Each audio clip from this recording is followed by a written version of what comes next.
This is Dan Schneider on this Dan Schneider video interview. My guest is Howard Bloom. He has a new book, Einstein, Michael Jackson, and Me, out. It's about his life in science and in pop culture, and the conversation will begin in a moment.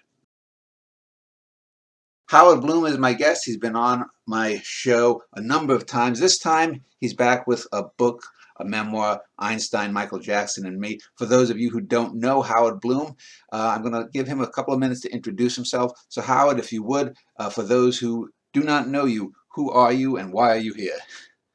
So my name is Howard Bloom. I'm the author of 7 books. They're all about mass behavior in one form or another. Even the book that goes down to the roots of the assumptions of science and says that we are absolutely wrong in our assumptions about things like entropy and what information theory is, and the idea that 1 plus 1 equals 2, takes on a whole bunch of these major scientific challenges. I started in theoretical physics and microbiology at the age of 10. At the age of 12, became absolutely fascinated with ecstatic experiences and mass human behavior and the kind of mass ecstasies that an Adolf Hitler used so brilliantly, unfortunately, and have been on the track of that ever since, using the tools of science that I got from the basic sciences like cosmology, physics, and microbiology. Let me just start off with the two titular personages in your title, Albert Einstein and Michael Jackson. That's an odd pairing. When people talk about celebrities and Einstein, they usually pair him with Marilyn Monroe. What connections do you see with Michael Jackson and Albert Einstein, pro or con their personalities? Oh, well, for me, the connection is absolute. Look, as I said, I got into microbiology and theoretical physics at the age of 10. I was a total outcast in my hometown of Buffalo, New York. I didn't have any friends, and my parents didn't have any time for me and really didn't have any interest in me. And I got into science because I read in a book that the first 2 rules of science are these: the truth at any price, including the price of your life. And it gave the example of Galileo, and it told the story all wrong. And it pretended that Galileo would have been willing to go to the stake for his truth. That didn't turn out to be true. But I needed the heroic version of the story. And it told about Anton von Leeuwenhoek for rule number 2, and the second law of science, it said, was look at things right under your nose as if you've never seen them before, and then proceed from there. So for the first time in my life, I felt I had people who would accept me, Galileo and Anton von Leeuwenhoek, who couldn't possibly turn me down because they were dead. And I started reading 2 books a day at a ferocious pace, science fiction, science, and then when I was 12, I had gotten to the point where I was taken seriously by the head of the graduate physics department at the University of Buffalo, my hometown university, who told my mom, "You don't need to save for grad school for him. He'll get fellowships in theoretical physics at any school he wants in the country." And I co-designed a computer that won some science fair awards, and I built my first Boolean algebra machine.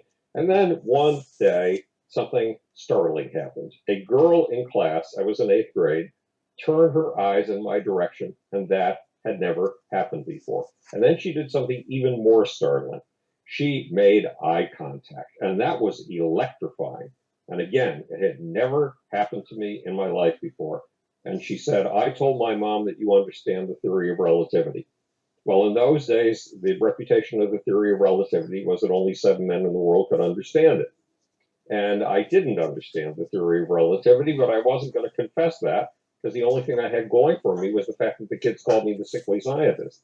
At least they sort of indirectly respected my scientific commitment. So I jumped on my bicycle when school was over, pedaled to the local library, where the librarians knew me better than my mother did, asked them for everything they had on the theory of relativity. They gave me a great big fat book and a little skinny book. And about 8 o'clock at night, 4 hours later, I was busy reading the big fat book, which was about 7 words of English per page, and all the rest was mathematical equations. And Dan, I have never understood mathematical equations. And I had to give up on the book because I realized my mom was going to put me to bed at 10, and if I haven't understood the theory of relativity, by the time she puts me to bed, I'm going to be humiliated at school the next day. So I picked up the little skinny book, which Einstein had written all by himself. The other book was Einstein and 2 collaborators. And in the introduction, It felt as if Albert Einstein had reached out through the pages, grabbed me by the front of my shirt, put his nose up to mine, and said, "Schmuck, to be a genius, it is not enough to come up with a theory that only 7 men in the world can understand. To be a genius, you have to be able to come up with that theory and then explain it so clearly that anyone with a high school education and a reasonable degree of intelligence can understand it." So Albert Einstein had told me, to be an original scientific thinker, you have to be a writer, and not just any writer. You have to be a really good writer, a delicious writer, a writer that people cannot put down. So, as a part of my scientific obligation, I had the obligation to learn to write. And it was learning to write that eventually brought me to Michael Jackson and rock and roll. Okay, well, now since we got into Michael Jackson, let's talk about the connections that you found with Michael Jackson, because one of your early chapters, you talk about, I think it was the Victory Tour and Yes. Michael Jackson's then subsequent death. Now, I don't know how close you were. Your book implies you had some closeness to him. Of course, in the decade plus since Michael Jackson's death, he's become like Elvis or a lot of other mythic figures. But what was your take on him personally, and especially in regards to things like the accusations against him regarding young boys? Well, I found him to be absolutely the most remarkable person I'd ever met in my life. Now, remember, at this point in my life, I've now worked with Prince and Bob Marley and Bette Midler and AC/DC and Aerosmith and Kiss and Queen. And more recently, I've worked with Buzz Aldrin and with Edgar Mitchell, the sixth man on the moon. Michael, if you stood 10 of these people on each other's shoulders, you wouldn't achieve the heights of Michael Jackson. Michael had a quality of awe, wonder, and surprise that absolutely floored me. He was capable of seeing the infinite in the tiniest of things. And remember, the second law of science: look at things right under your nose as if you've never seen them before, and then proceed from there. And he had a quality that is a law of awe, wonder, surprise, and curiosity. And Michael had those four things: awe, wonder, curiosity, and surprise, in ways I never expected to see from a human being in my life. And if you want a direct connection between Albert Einstein and Michael Jackson, these were two guys who were totally authentic, who were totally driven by things inside of themselves that they would not compromise for any price whatsoever.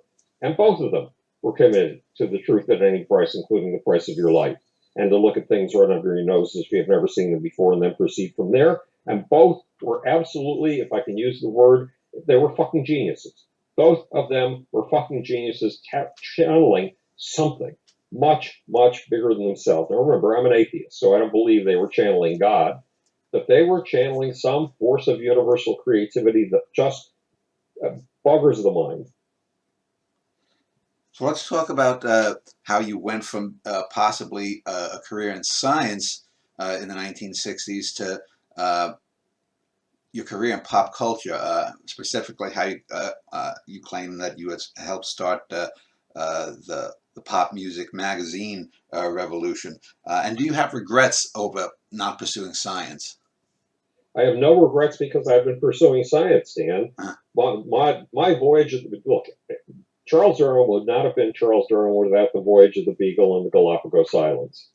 And spending 5 years traveling the entire coast of South America, which the ship he was on, the Beagle, was dedicated to mapping. Those adventures made him who he was, and his observations on the Galapagos Islands became the formative observations for his theory of natural selection.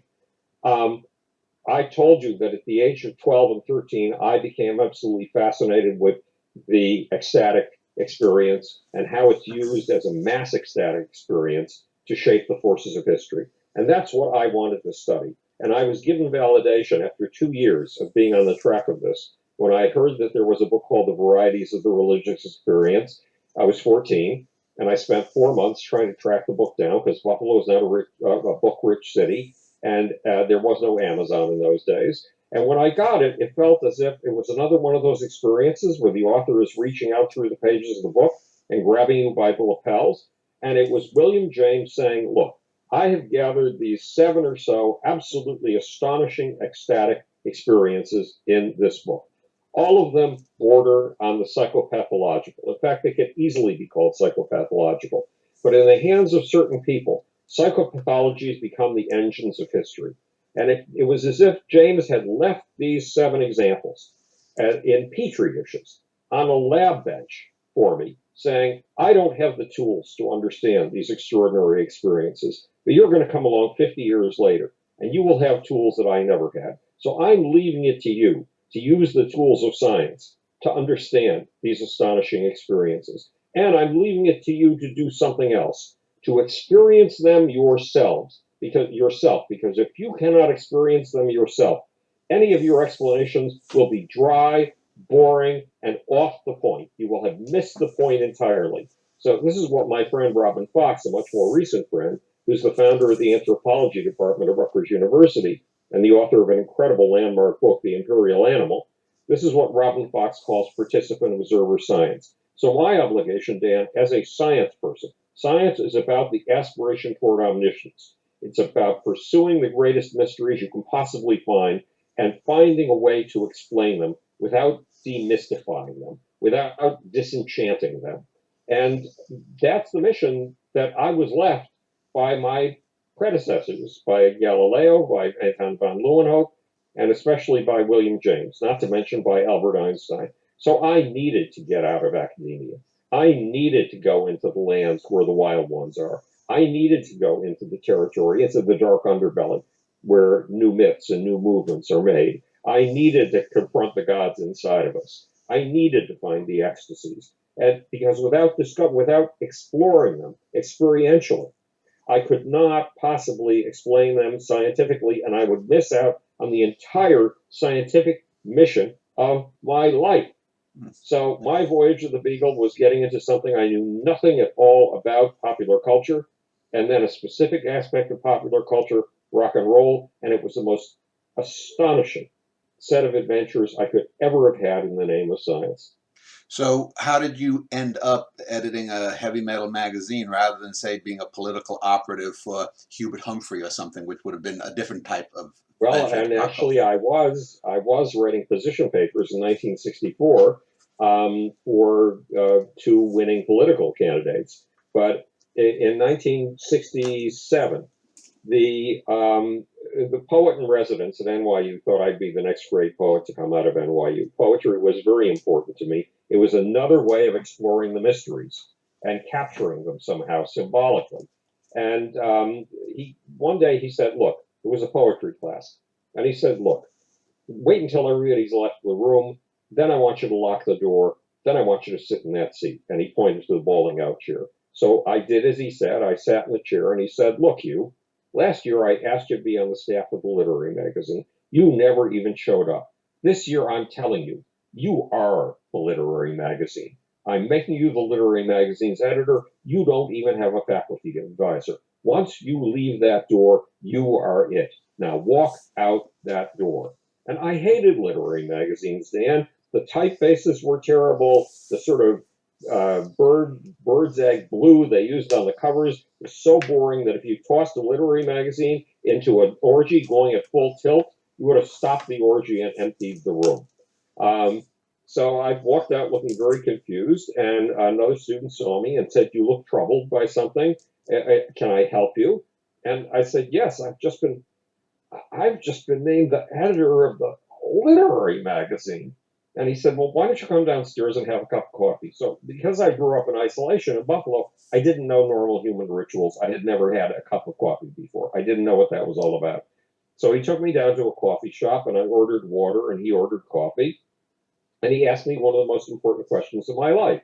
He said, if you could do anything you wanted with this magazine, what would it be? And I said, it would be a picture book. So I went out and found a bunch of artists, visual artists, and I turned it into Experimental Graphics and Literary magazine. And it caused an absolute sensation and won 2 National Academy of Poets prizes. And on the second issue, the first issue, they doubled my budget. Have you ever heard of anybody doubling your budget? I mean, that's unheard of. And on the second issue, I decided to turn it into the sex and death issue. And half of my staff quit when they saw the direction that I was taking it in.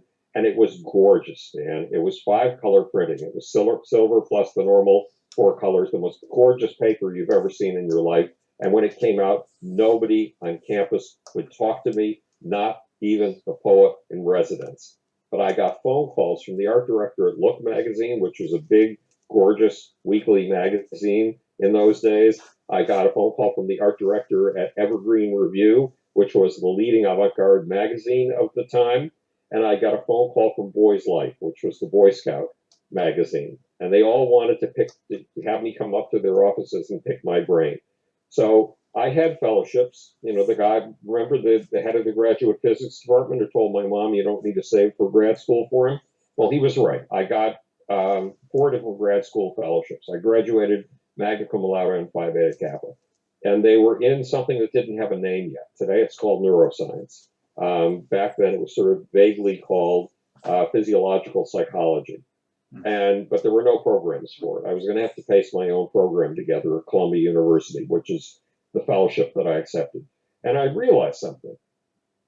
Grad school was going to be Auschwitz for the mind. Here I was after something wet, not dry.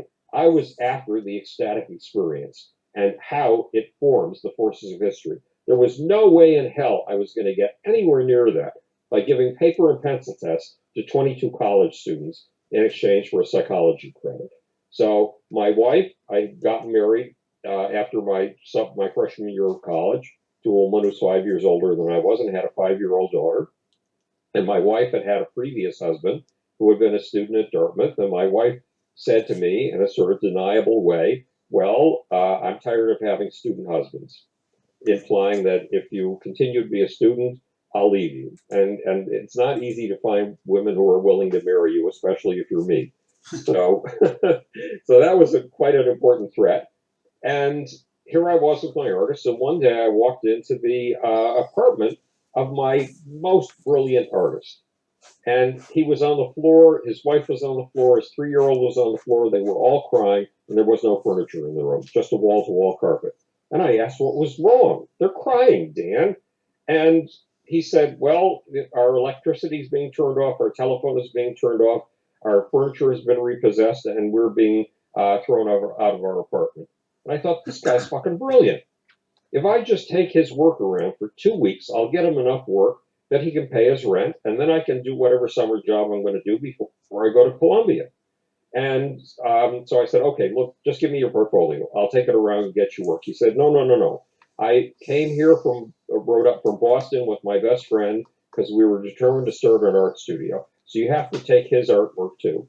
And his best friend's work was appalling, Dan. It wasn't art. But I needed to make sure this guy didn't get thrown out of his apartment and didn't starve. So I took their portfolio out. And at the end of 2 weeks, I hadn't sold a thing. And at the end of the summer, I still hadn't sold anything. I'd gotten New York Magazine interested in doing an article on our studio, but I hadn't sold anything. And I'm obsessive compulsive. Once I start something, I don't like to stop until I'm finished. And I was nowhere near finished. I had this threat from my wife, and there was grad school looming like Auschwitz. It would dry out my mind entirely and never allow me to pursue this wet and passionate topic of passion that I was on the track of. So I called Columbia and said I have a back problem, which wasn't true. And I continued with the art studio. And eventually, the first year we made $75 a piece, and we were all starving. And the second year we got to a position where I invented a new animation technique for NBC TV. And I was featured on the cover of Art Direction magazine, and all kinds of interesting things were happening. And then in the third year, we got this count. ABC owned 7 FM stations. And there was this radically new radio format that had been consolidated at Bard College. I mean, a really radical bohemian place. But it hadn't been tried yet on any radio station. And it was called progressive radio. It was otherwise known as album radio. In other words, instead of playing only the top 40 songs on the charts, you allowed your DJ to pick up any album he wanted, play one song, play 5 songs, play the whole album if he wanted. You gave him total freedom.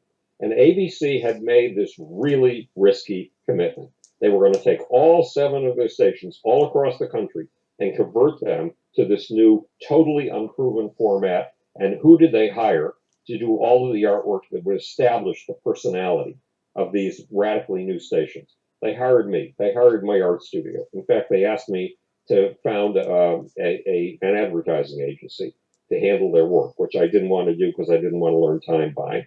So I had to go up to ABC all the time. I had grown up listening to Bartok, Stravinsky, Beethoven, Rachmaninoff, and Mozart, because popular music was the music of the kids who beat me up. I had no interest in it, and all of a sudden, there I was going up to these 7FM stations all of the time, to the headquarters, and the promotion director was extraordinarily kind, and she took me under her wing, and she started educating me in this thing called rock and roll. And then one day she said, "Look, we're having a concert in Studio B. It's by this new pianist. If I give you 2 tickets, will you come?" Because she was really anxious to initiate me in rock and roll. So I took the 2 tickets and I brought my leading artist, Peter Bramley, the one who was about to starve to death, and who was no longer starving. And I took him up to Studio B for this concert by this pianist. And Peter Bramley embarrassed the shit out of me. He stood during the entire concert. He was lifting his arms in the air, punching the air with his fists. He was screaming, "Yahoo! Wow! Whoopee!" All kinds of stuff. And I didn't want anybody to know he was with me. But the piano player gave an extraordinary performance, and they recorded the whole thing, and they issued it as an album, and the piano player's name was Elton John. And you hear songs from that album to this very day. And for some reason, I was too stupid to realize I had been a performer in high school.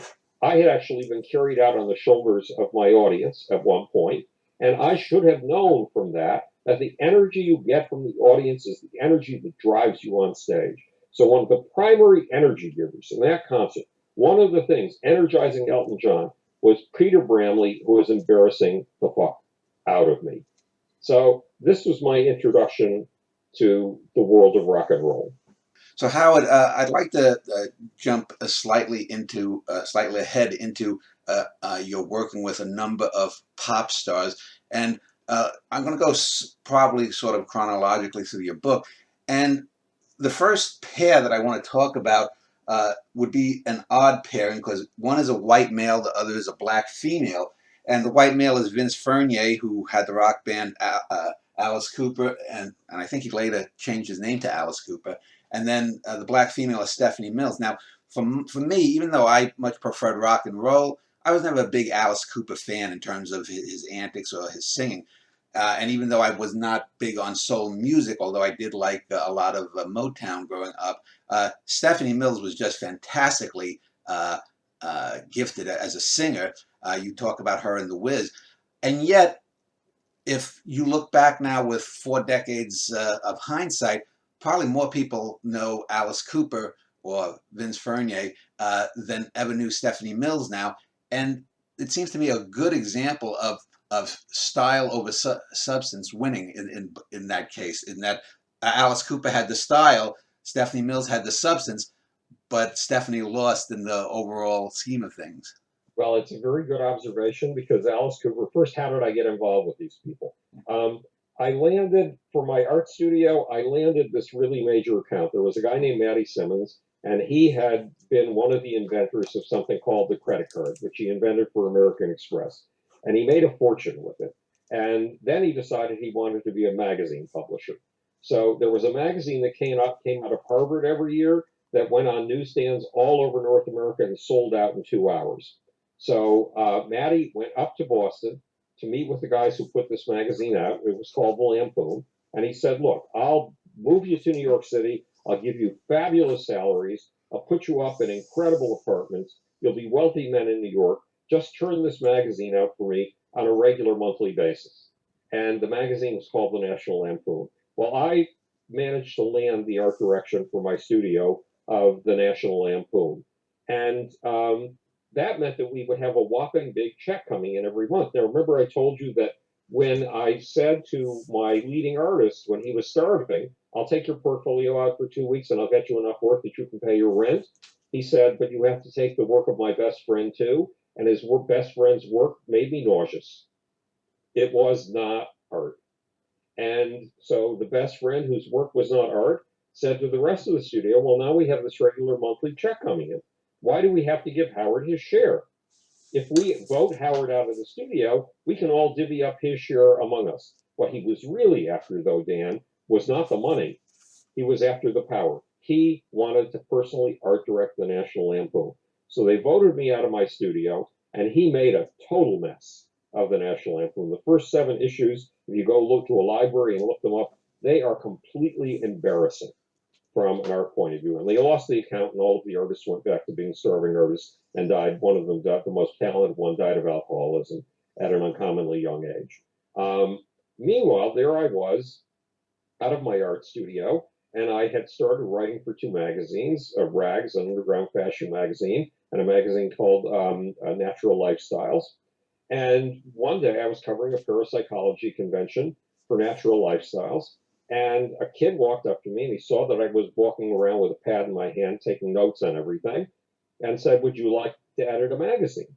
And up to that point, I had been getting up at 6 in the morning, going directly to a giant Remington manual typewriter, writing until 8 o'clock in the morning, going to the art studio, coming home at night, and writing again until 11 o'clock at night. And I was getting tired of this routine. And I thought, if I was the editor of a magazine, I could write during the day and not have to get up at 6 in the morning. So I said, sure. And I had no idea what the magazine was about.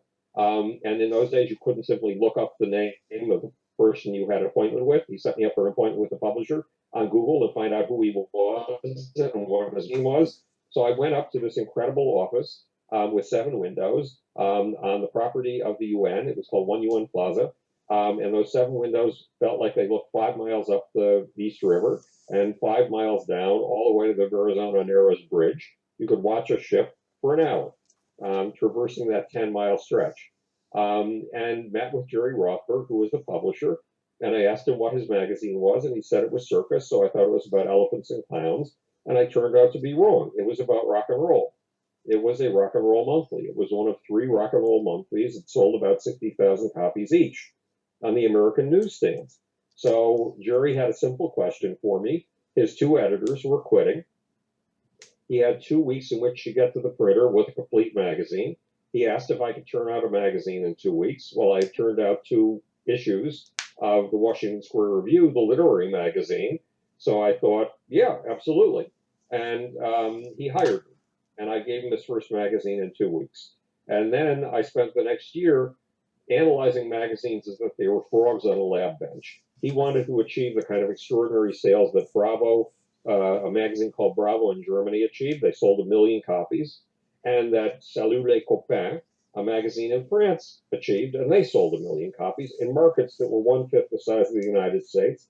And the biggest selling rock magazine in North America was Rolling Stone, and it sold a pitiful 250,000 copies. And Jerry felt if he could understand the secrets of these 2 magazines, and if he could have the magazine written in the style of Time magazine, then he'd have a winner and he could go vastly past Rolling Stone. So I analyzed Time magazine, which I'd grown up on. I'd been reading it from cover to cover since I was 14 years old, and analyzing Bravo and Salut les copains. Well, I finally came to him with a formula and said, if you apply this formula, I guarantee you will increase sales. And he was kind enough to apply the formula, and sure enough, in the next 12 months, we went up 211% in sales. One element of that formula involved something I had stolen from Salut les copains, the magazine in France.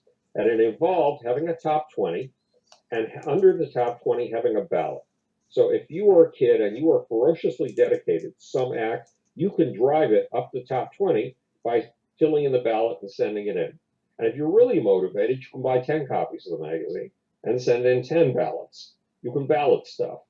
So we put that ballot in the magazine, and Jerry hired somebody. Remember, I was replacing 2 editors at this point, single-handedly. He hired an assistant simply to count up the ballots as they came in every day. And guess what happened? It turned out my most popular artist was not the Rolling Stones. It wasn't the Beatles. It wasn't Led Zeppelin. It was Alice Cooper. And the second most popular artist was David Bowie. But Alice Cooper had twice as many votes every single issue as David Bowie. And you're right, it was style over substance. Why? because the substance was in the style. It was that androgyny coupled with violence, with hints of violence. Alice Cooper went on stage in a dress. He wore mascara. These are things only women did. And then he took an axe and he chopped up baby dolls. And that combination of androgyny and violence said something really vital for some reason to the white suburban middle class kids who were 12 to 18 years old and who averaged 16.5 years old that my magazine was appealing to. So I discovered, since I had been analyzing Time had an A track, a B track, and a C track. The A track was the President of the United States, and he appeared in every single issue, and in every issue was a cliffhanger. You couldn't wait to discover what the president was going to, how the president was going to handle this problem, and what was going to happen next. So I turned Alice Cooper's story into a cliffhanger. Every issue, you saw what Alice was up to, and you wondered how he was going to get out of this one.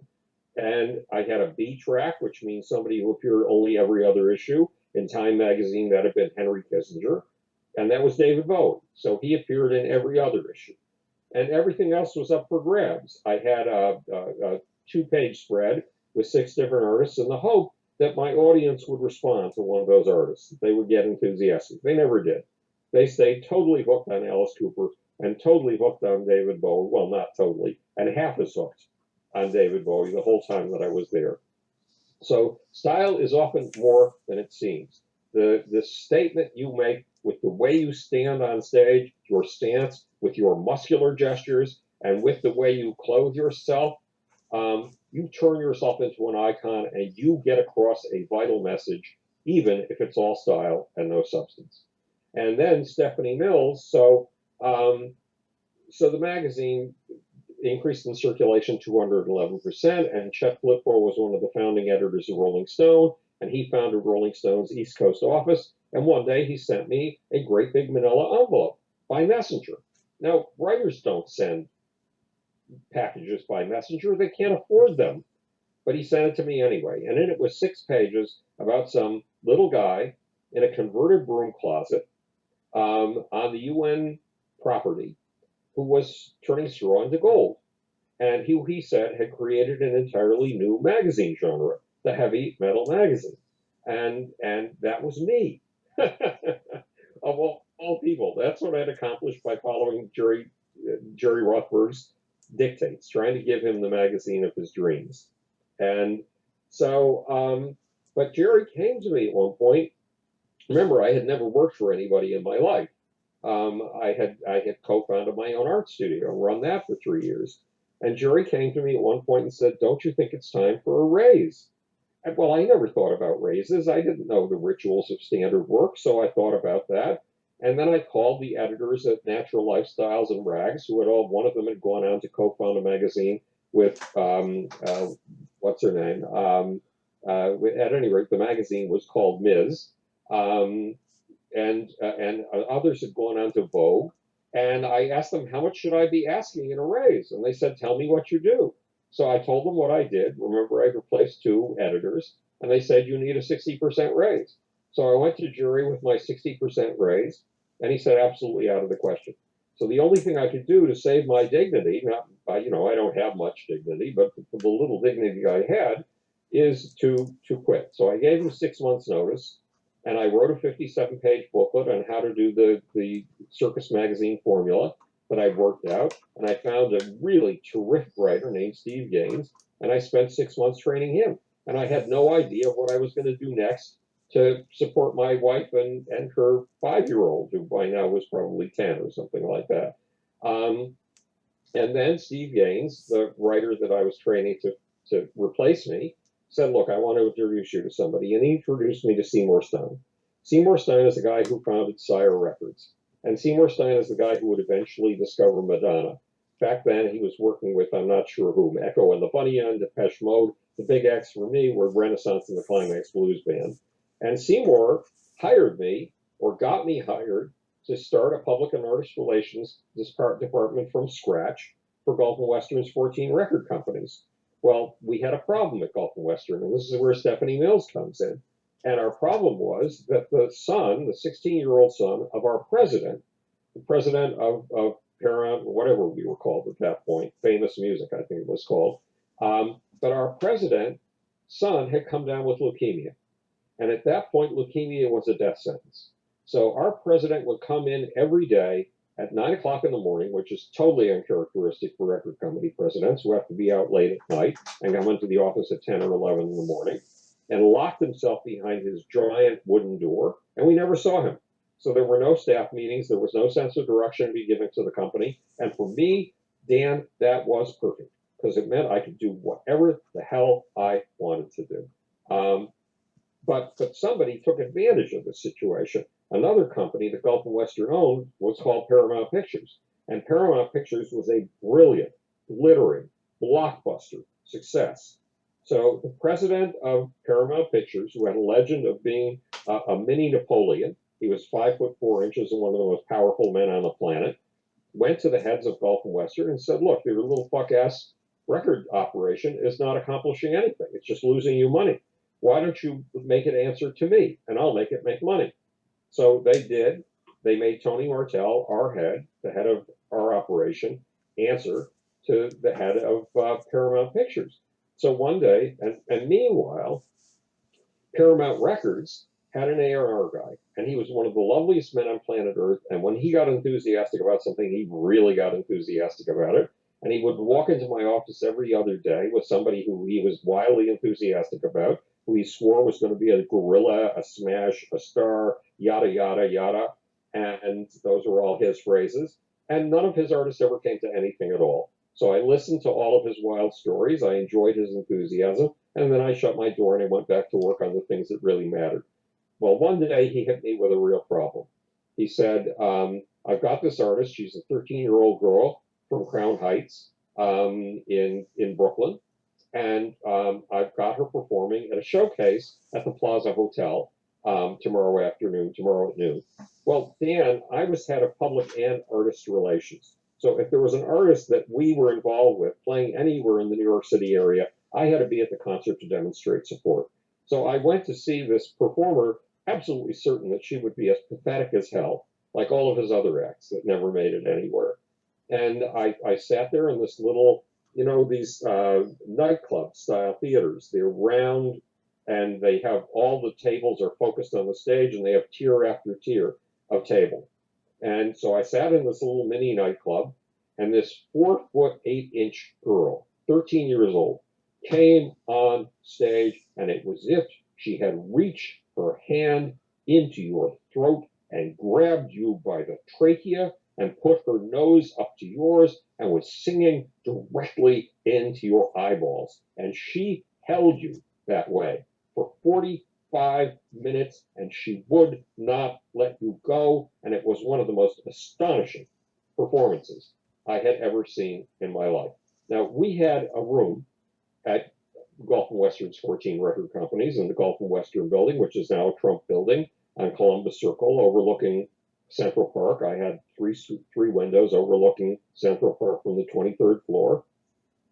And we had this room that we all thought was a Xerox paper room because it was always dark and there were Xerox paper boxes in there. And whenever your secretary needed to get more paper for the Xerox machine, that's where she went.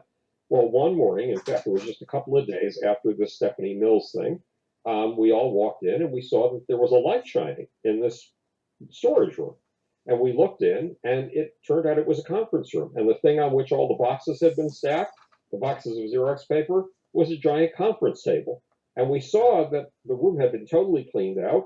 And at each seat at the conference table, there was a yellow pad and a nice, newly sharpened pencil. And we were told we were going to have a staff meeting at 10 o'clock that morning. So we all showed up in this conference room for the very first staff meeting we'd ever had, at least in my time there. And Tony Martell, our president, took over the head of the table and began to talk about how we were going to have to save money on pencils and yellow pads, precisely the things we had in front of us. And also, one other thing in front of us was an 8.5 by 11 sheet of paper with a bunch of names of records printed on it. Records none of us had ever heard of from record companies that scarcely existed. And all of a sudden, behind us, as Tony Martell was clearing his throat and talking about saving money on yellow pads, it felt as if the door had opened and God himself had whatever the word is, was striding into the room. It felt as if laser lights had gone off, lightning bolts had flashed, thunder was rolling, and trumpets were blaring. And it was the entrance of this 5'4" Napoleon, Tony or Frank Yablans, the president of Paramount Pictures. And as Frank Yablans walked down the length of the table toward Tony Martell grew smaller and smaller and smaller and smaller. He slid down in his seat, and finally he slid off of his seat like a jellyfish and gave it to the president of Paramount Pictures, Frank Yablans. I was trying to demonstrate sliding off your seat.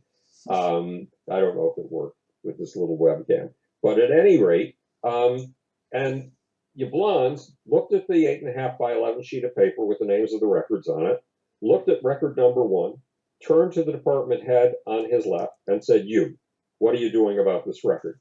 Now, Dan, I don't know if you heard about this in your college days, but I had heard these vague rumors about bullshitting for oral exams, but I had never seen it. All of a sudden, I saw it. Department head number 1 made up this brilliantly detailed story of all of this wildly enthusiastic stuff he was doing for this record that, in fact, he'd never heard of, and none of it was true. And then Yablans got to department head number 2. The same thing happened all over again. Then eventually, Yablans got to me.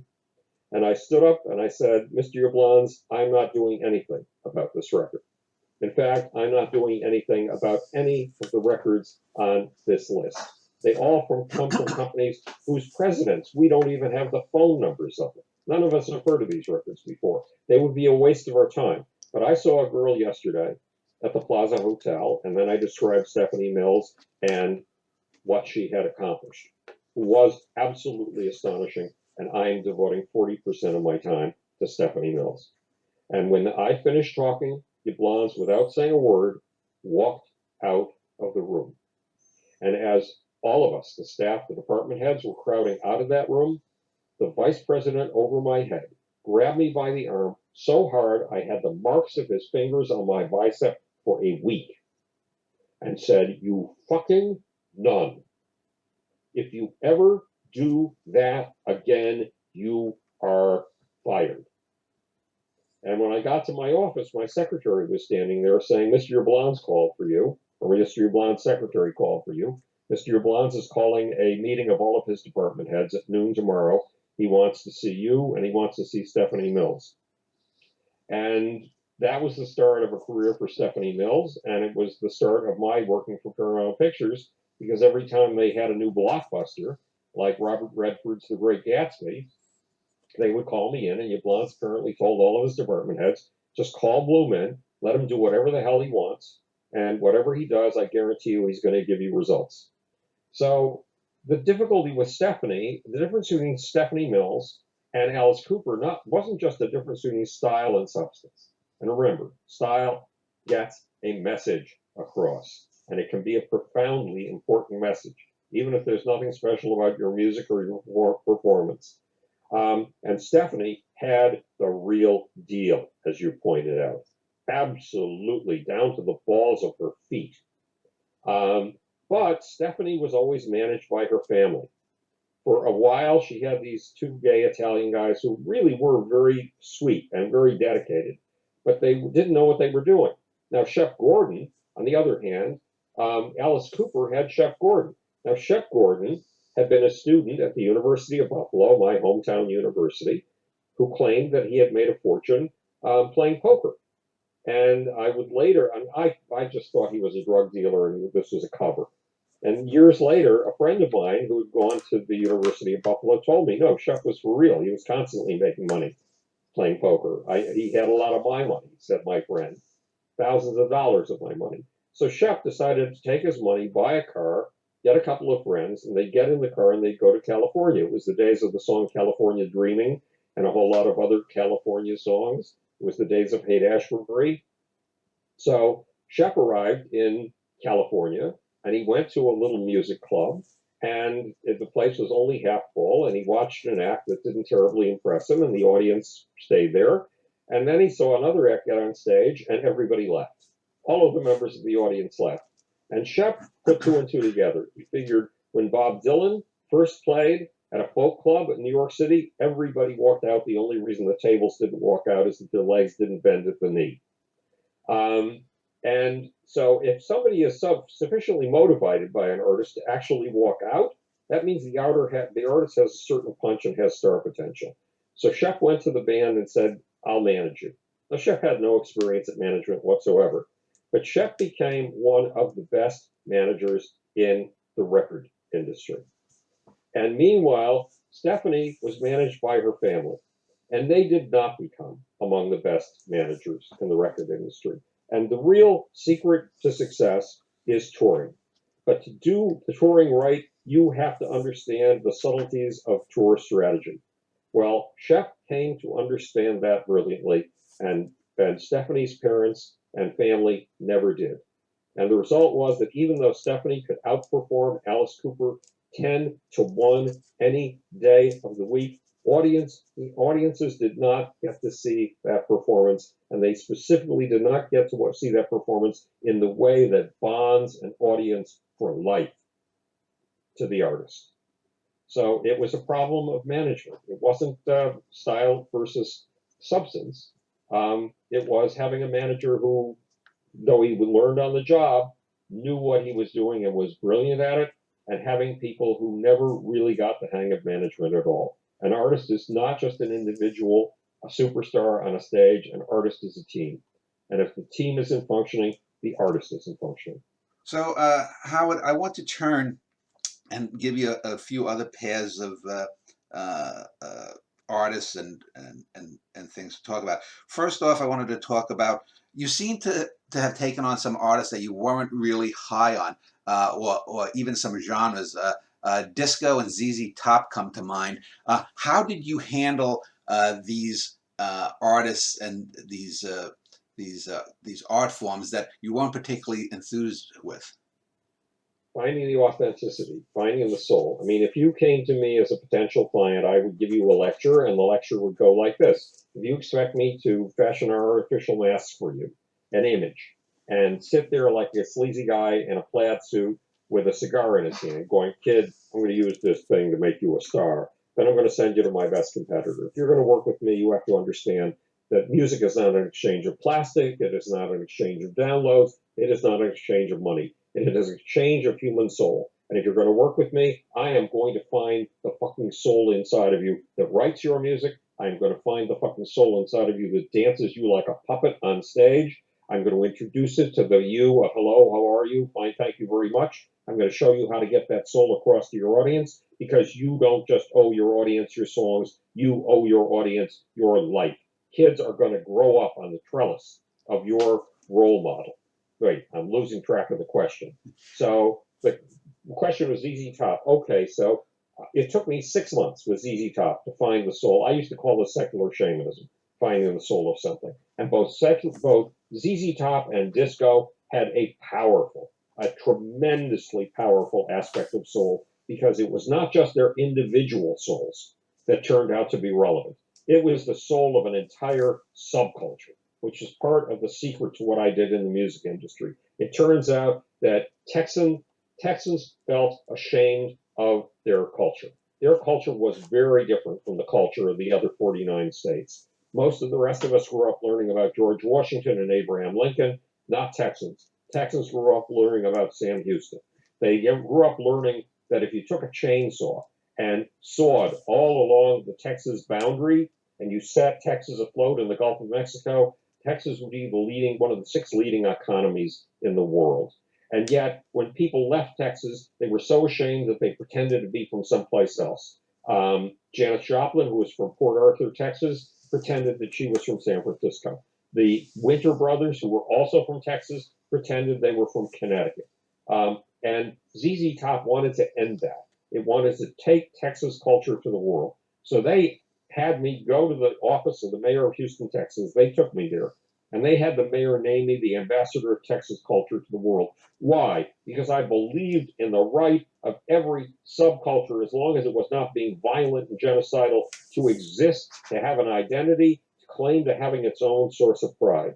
And that's what ZZ Top's music was all about. And I believed in that like a kamikaze. And what disco was the same thing, Dan. It was the same thing. The gay community used to go to Fire Island and hide out there. It tried to look as invisible as possible. This is during the summers. And one of my clients, Ray Caviano, and one of my friends he had been collecting up-tempo electronic dance music from Europe. So he filled a suitcase with this stuff and he took it out to Fire Island with him. And he played it. Now, gay guys had hidden up until then. But when Ray played this music, these guys came out of the closet. They started dancing with each other, men dancing with men. Today, that doesn't sound so extraordinary. Back then, it was beyond revolutionary. It was totally shocking. So disco was the music of the gay community coming out of the closet, the anthem of the gay community coming out of the closet, and declaring its right to exist. So we had two subcultures with a collective soul, declaring their right to expose that soul in public, declaring their right to be. And I identify with that. I do crusades. I don't do easy stuff. And these were crusades, Dan, to crusade on behalf of these two peoples, as different as they might seem, Texans and the gay community. Well, let me ask you about aesthetically, just artistically.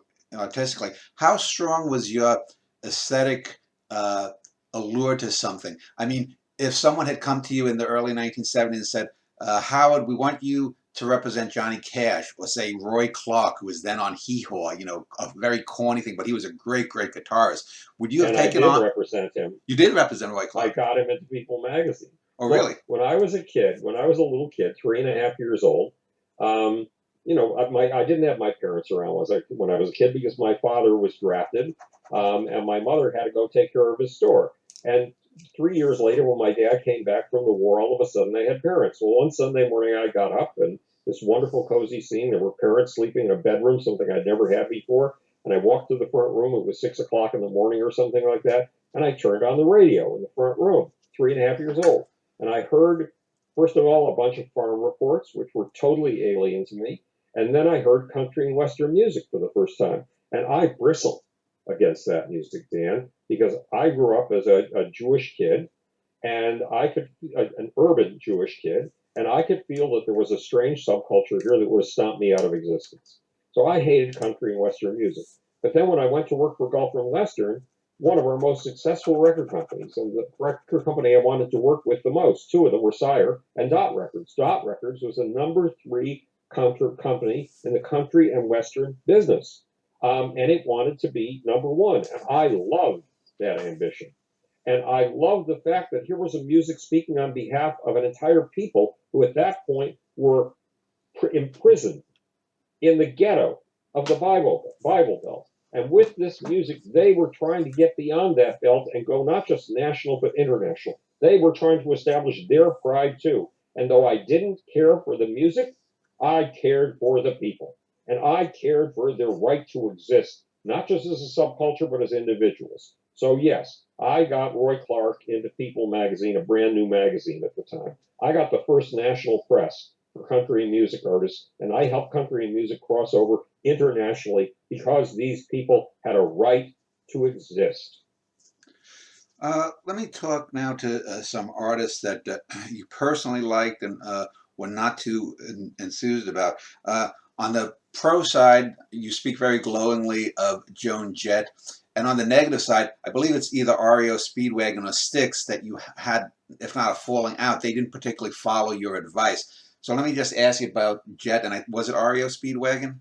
I'm not sure, because with Joan Jett, Joan Jett had left the Runaways. Now, the Runaways were never all that big in the United States. They were big in Japan and they were big in Europe. And when she left the Runaways, she was playing little dingy clubs in Germany, the same kind of clubs the Beatles had played. A Swedish record company, because she was bigger in Europe than she was here, had given her $25,000 to record a record. That's when a standard record budget was $100,000. So this was like recording on breadcrumbs. And she had made a record, and it had been produced by a singer-songwriter, keyboardist named Kenny Laguna, who'd been on an awful lot of the bubblegum pop records of the late 1960s and early 1970s. But when he tried to sell Joan's record, 23 record companies turned her down. Well, that's about as many record companies as there were in the United States at the time. She was really down and out. So Kenny Laguna, the bubblegum pop guy who had taken over as her manager, came to me and said, "Look, I really don't want to be her manager, but somebody's got to rescue her from this situation. Could you please, as a favor, get me one line in Cashbox? And if she gets one line in Cashbox, then she'll get a record contract. And if she gets a record contract, the record company will make her a star. And then I can go back to being a songwriter and a keyboardist and her producer." And I sat him down and said, "Kenny, you don't understand how things work. One line in Cashbox is not going to get you a record company deal. If you do get a record company deal, that'll be the day that your troubles start. And you have to devise a Panzer tank strategy that can run over any obstacle a record company can throw your path." And I said, "Look, if you work the way I do, 17 hours a day and 7 days a week, and you do everything I tell you to, in 2 years, I guarantee that Joan Jett will be a star." Now, this is a ridiculous thing to say when she's been turned down by just about every record company there is. But I knew it. I knew it was true, and I knew exactly what had to be done. And Kenny followed that advice. Joan is one of the most electrifying performers you've ever seen on stage in your life. I knew she had a hit single on this album that everybody had turned down, "I Love Rock and Roll." And I knew that we had a limited amount of time in which to establish her as a touring personality. And this is where touring strategy comes in. I had learned touring strategy by applying myself to it very carefully ever since the days at Circus, when I had run correlational studies and had discovered that touring is what really establishes a band. And then I had gone out of my way to make friends with booking agents and come to understand them. And then I had my ultimate masterclass in touring strategy from ZZ Top's manager, Bill Ham, who was fucking brilliant at it. So I devised the tour strategy for Joan Jett. And who was the other artist that you have? REO Speedwagon. I think it was Kevin. Well, I think it was Kevin yeah, Cronin that you said how to. well, REO Speedwagon were like brothers to me. Kevin Cronin was like my cousin. I loved him. And one day he sat me down in his living room and said, "I just wrote a song. Can I please play it for you?" And he had a big Steinway grand piano, and he played the song with just his voice and the piano. It was breathtaking, Dan. It was breathtaking. And I worked my ass off to get that band respect. And then we became the biggest selling group of 1981, the biggest selling group of a year in which we were having the biggest stock market catastrophe since the Great Depression. And I loved them, but I didn't realize the power of their music for some reason until I don't know how many years later. It was about 2 years ago or 3 years ago. I was invited to go to Columbia Records. Nobody in the record industry invites me to anything. I'm an unknown in the record business these days. I no longer have contacts in that business. But REO Speedwagon wanted me to be there when they got a diamond platinum album. In other words, their album had gone 10 times platinum. And they felt I was a vital part of it. Well, this whole party was held on a rooftop overlooking Gramercy Park in Manhattan, or overlooking whatever park it is that's at 23rd Street and 5th Avenue. Gorgeous, gorgeous location. And because it's Sony, they have these speakers bigger than any speakers you've ever seen in your life. And because it's an REO Speedwagon event, they have REO Speedwagon pumping out of these magnificent speakers with the sun around you, with the green of the park beneath you. It was an incredible setting, and all of a sudden, I realized what the power was of the music of REO Speedwagon. All of a sudden, that music reached into me at an emotional level that I never had understood that this band possessed before. And I realized that I had worked with REO Speedwagon all those years like a kamikaze in their cause and had never really understood the power of what they were doing. I was stunned. And I'm still stunned and trying to figure out how to articulate it.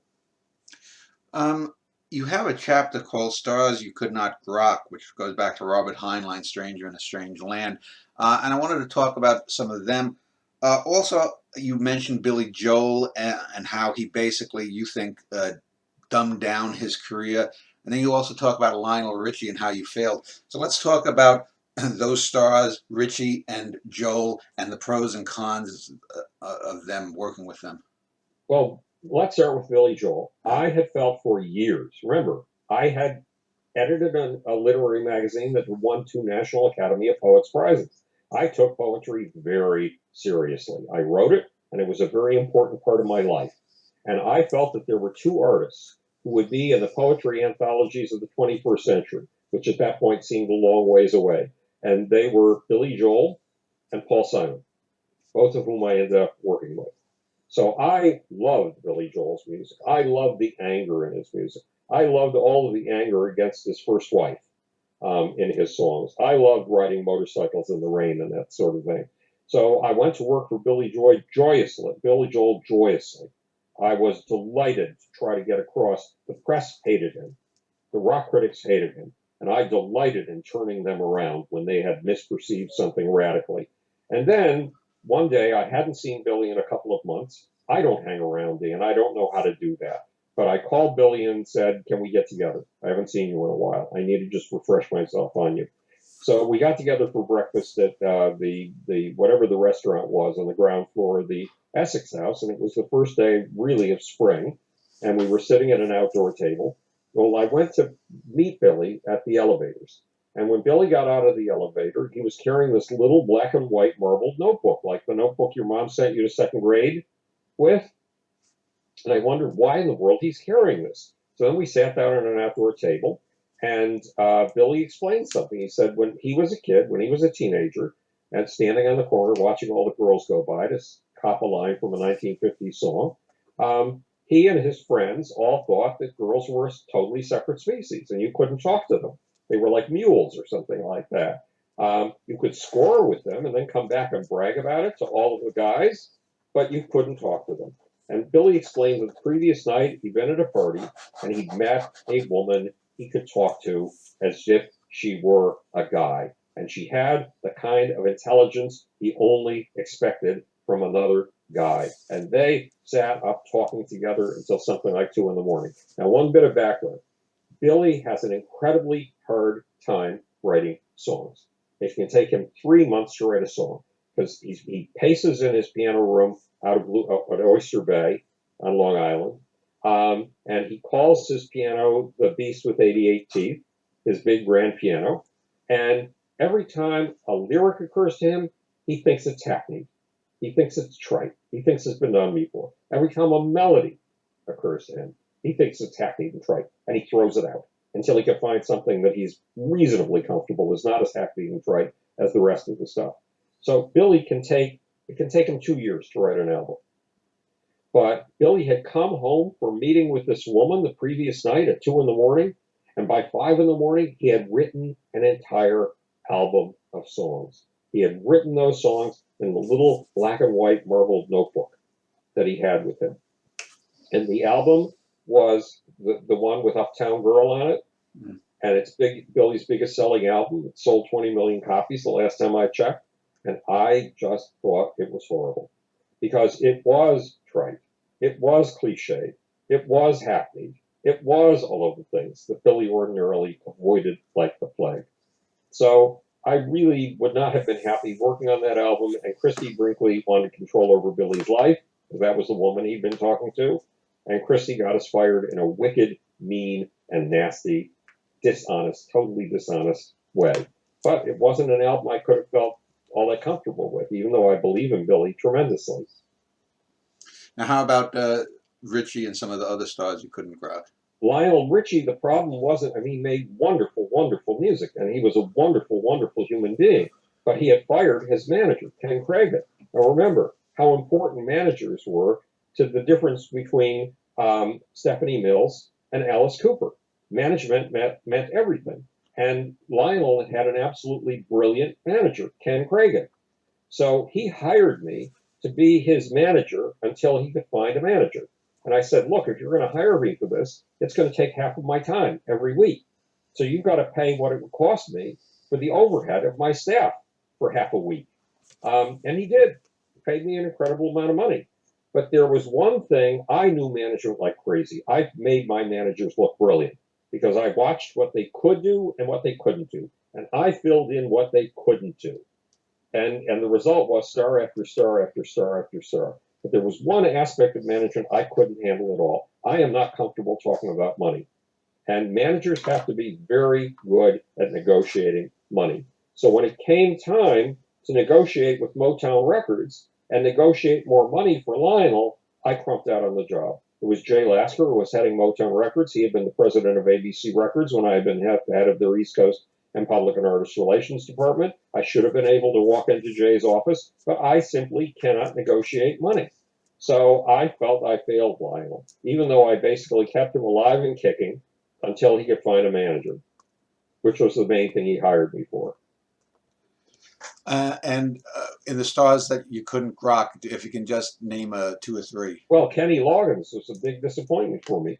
I had loved Kenny Loggins' music for years. With Messina or individually?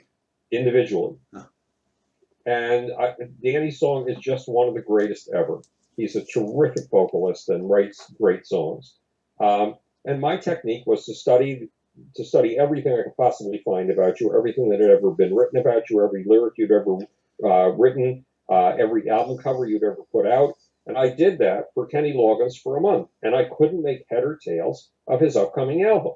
I just couldn't figure it out. And then one day it all fell into place like a bunch of puzzle pieces.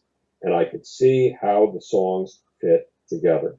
So I flew out to California to have brunch with him. I had to stop to be with John Denver for a day in the meantime and play Trivial Pursuit with him. He thought I was going to be his ringer. It turns out I don't know anything about television and film, so I wasn't a good ringer.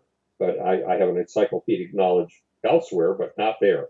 So, and I arrived at Kenny's for brunch at his house. And this turned out to be a huge mistake.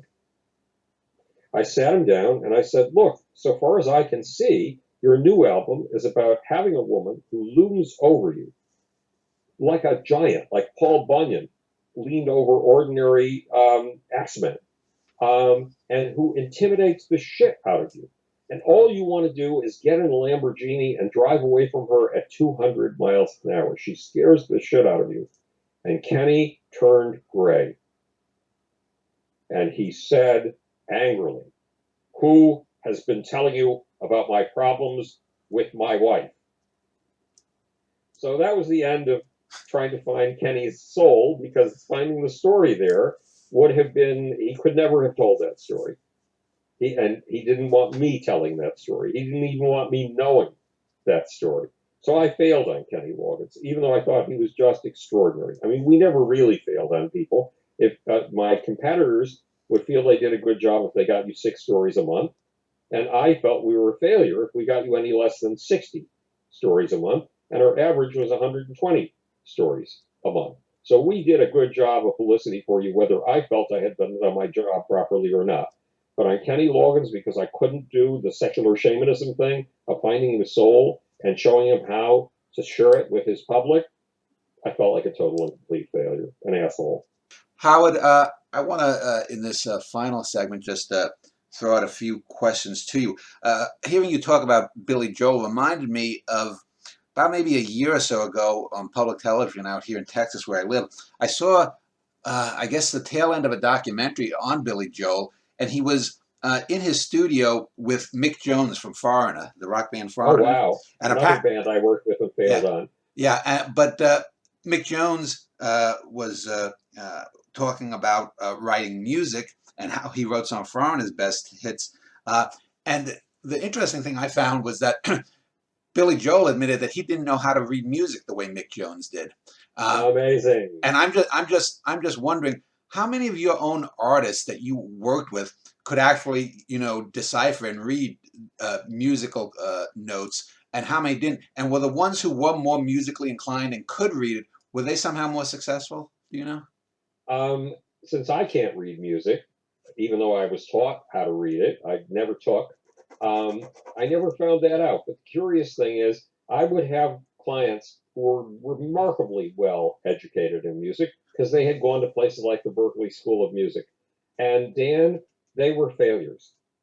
And they were failures because having a good musical education homogenizes you. It cookie cutters you. it turns you into a very specific kind of artist that's boring, that has nothing unusual to say.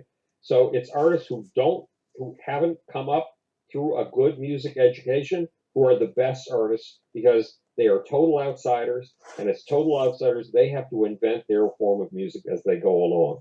So they make the most important and the most heart stirring or gut stirring music. Yeah, it's similar in writing. Masters of Fine Arts, creative writing programs are the death of individuality. But um, let me talk about radio today and pop music because you talked about basically what was called the birth of album-oriented rock back in, I guess it would have been the late 60s, early 70s. And now pretty much that's dead. We've gone back to the singles era with YouTube releases and things like that. So let's talk about the death of album-oriented rock and the rise of streaming services, and the very fact that today musical recording artists are still getting, nickeled and dimed by people who have absolutely no creativity themselves. People will complain about getting, a fraction of a penny from SoundCloud or all of these streaming services. Well, the real problem isn't quite in that. The real problem is in that when I was the king of rock and roll publicity for 17 years, I outlawed the use of terms like marketing, branding, and product. Again, we were not selling a piece of product to a market. We were selling a direct exchange of human soul. And you had to know that, and I educated you in acting on that all the time. But when I left, marketing, branding, and product took over again. One day, my friend Tom Silverman, who was the founder of the New Music Seminars, was throwing a new music seminar shortly after I got out of 15 years and being locked in a bedroom. I went. He asked me to come as a special guest, and one of my friends, Ted Cohen, was on stage talking about how he just concluded this multi-million-dollar ginger ale deal for Ben Harper. And I got up and said, Ted, how dare you? Ben Harper is one of the best singers of our time. He sings with blood and guts in every syllable. And you are associating him with a ginger ale company, and you are robbing him of his authenticity and turning him into just another disposable piece of plastic like a bottle of ginger ale comes in. How dare you? That is not what music is about. Well, I was speaking in the wilderness. There was nobody in that auditorium who agreed with me. Not a single one, not even Tom Silverman. That's what's missing from rock and roll today. It isn't a problem of streaming. I love Pandora. If it weren't for my Pandora, Pandora keeps me alive. It plays for me while I'm working every day, and I work all my waking hours of the day. And without Pandora, I don't know how I could do it. And it turns out that the touring, which was the heart of the music industry when I did my initial correlational studies at Circus, is still the heart of the music industry. And we had a barista at the cafe where I used to do my writing, who was in a band called something like Broken Cinema, and they went out on the road and toured, and they sold out from coast to coast. They sold out Carnegie Hall, and they made money off of their touring. Not enough money for him to retire from being a barista, but he stayed a barista in part to retain his sanity. So he had something to do with his days when he wasn't on the road touring. And I've met other artists who are able to make a living touring and make more than a living touring. Touring is still the least understood and the most important part of music because it's where the bonding between an audience and the act on stage, the bonding between a star and you and me. It's where we find our identity through the artist on stage. And it's one of the most important experiences of our lives. And it does have all those elements of ecstasy that I was seeking when I was a kid. And we are discounting all of that, disregarding it, or absolutely being blind to it. And that is a huge sin against music. Let's just get back to the AOR format. Nowadays, even if you have a classic rock station that plays the stuff from the 60s, 70s, 80s, you don't get more than maybe 2 or 3 songs deep, even into a classic album like something from Led Zeppelin or something from Black Sabbath or something from maybe the Beatles, but that's about it. You used to, back in the 70s, the 80s, you'd get, they'd have an hour that they'd say, we're going to have a six-pack of Led Zeppelin songs, and you'd get, the eighth or ninth track on several albums. Why has AOR faded? It has faded because it's become homogenized. It's faded because it's become commercialized. Now, look, it was always commercial. Commercial merely means you appeal to enough people that they'll pay you to listen to what you're doing. But it's become commercialized in the sense of Clear Channel. In other words, you have syndicated radio formats, and they play the same stuff all over the country, and they don't represent local tastes. They don't represent the DJ's tastes. They represent the abstract calculations of a bunch of corporate guys or corporate consultants who think that this is the best way to make money with radio. No, I'm sorry. We used to let people like Dave Herman, who was on one of our ABC stations, WPLJ, write entire essays with music. That's what they were doing when they were playing various album cuts. They were writing essays. They were writing pieces of poetry that came from their soul, using pieces of music as the words, using pieces of music as the paragraphs and pages. That's gone. And as long as the more you take human soul out of the musical process, the more it ceases to be what music really needs to be. Remember, music spoke on behalf of the soul of country and western, trying to get an entire subculture, trying to get out of the ghetto of the Bible Belt. Country or music spoke on behalf of the soul of a Texas culture, trying to escape its humiliation.